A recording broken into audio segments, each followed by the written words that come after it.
this morning we hear that the PFA. The PFA, we are hearing, the Professional Footballers Association no less, has offered to help in an attempt to resolve the dispute between Erik Ten Hag and Jadon Sancho at Manchester United. That's the kind of help you don't need. Ten Hag has made Sancho train on his own, as we know, after the player refused to apologise for his social media post, claiming that he was being made a scapegoat after the manager told the media that his training and what he was showing, or more importantly what he wasn't showing in training, was far from the standards that United want.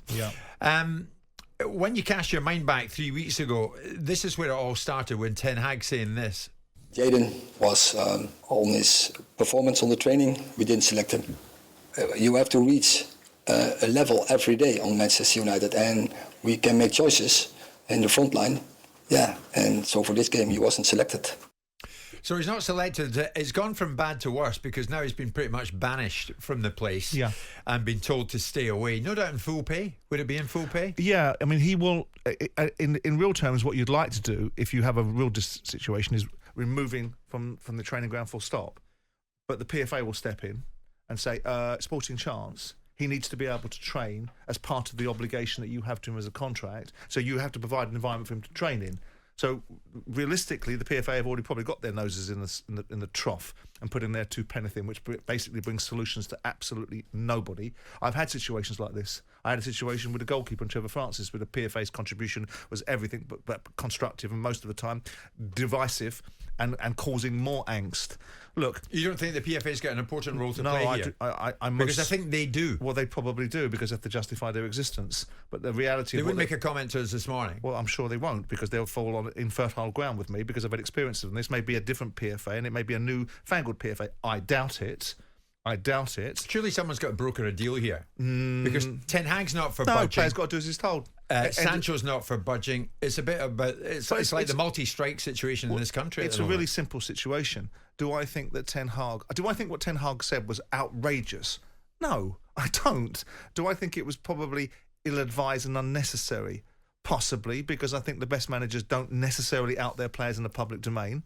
But the level of outing is so mundane. It's just you haven't met the standard in training. It's not you're useless, we hate you, we want to get rid of you, the player's divisive and a destructive influence. It's none of that. It's a throwaway observation that perhaps wasn't thrown away, perhaps it was designed, steeped in probably history, from a manager that gave this player special dispensation a year ago and involved himself to such a point that the player went and got himself rehabilitated in some shape or form in the manager's own country. So all of that comes to the fore.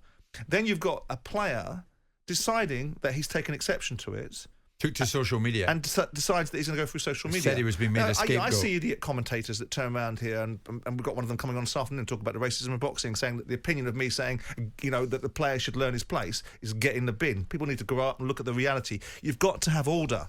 The player should never have spoken out. If he had a real issue, he should have gone to the manager and spoken to the manager and said, that's a bit unnecessary, boss. What the hell's that about? By the way, what do you mean, and how do we resolve this problem? Yeah, but that's the key point. Your last point, Simon. How do you resolve the problem? If you were at the top of the house at United, would you crack their heads together?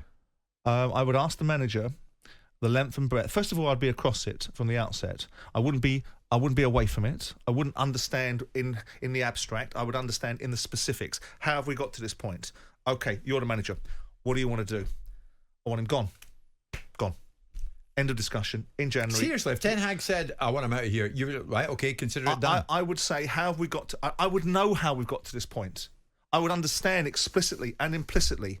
I would be clearly and unequivocally in line with my manager, because he's the guy I have a relationship with. I don't want a relationship with the players. I'm not interested in the players' point of view. This isn't a this isn't a democracy. It's an autocracy. The manager runs the football operation. His job is to manage the players. If the manager says you're not training well enough, end of discussion. If I don't think the manager's good enough to do his job, end of discussion. If the players come to me and said, oh, please, we really want you to keep him, I wouldn't listen to their opinion. He'd be sacked. Right, we're not at that stage yet. What if this morning you got a call from the PFA saying, morning, Mr. Owner, we want to mediate in this situation between your manager and your player.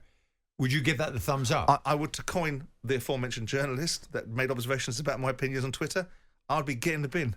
I don't want your help. You are of no help to me whatsoever. You're not interested in providing a solution. You're interested in representing the player.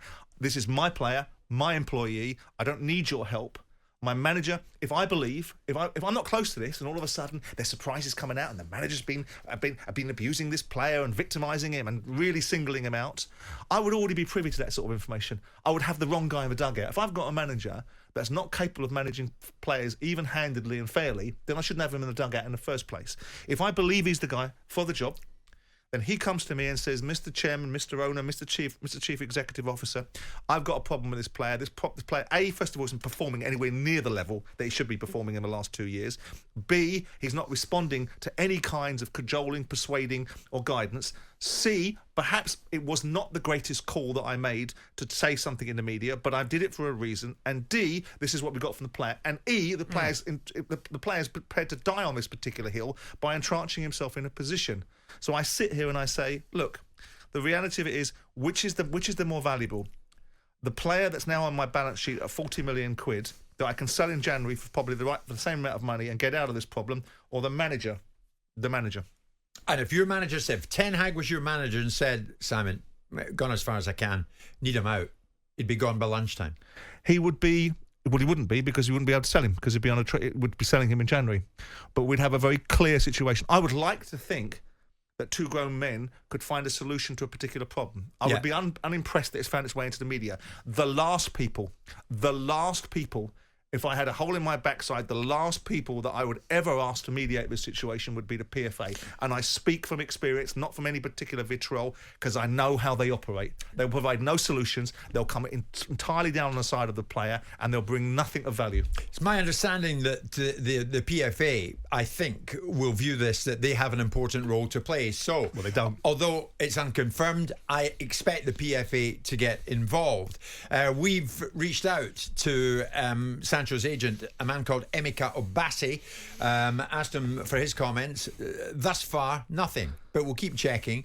There's Alan James, one of the listeners this morning. If Ten Hag was getting results and performances, then nobody would be questioning the handling of Sancho. The issue is this: he's trying to rule with an iron fist, this is Ten Hag, without first sorting out his own performances. Ten Hag will be gone by next season. Well, not much sympathy there. But not because of player power, because if you've got player power, end of your football club. There's Carl in Liverpool. The treatment of Sancho over the past few weeks is nothing short of bullying and would not be tolerated in any other workplace.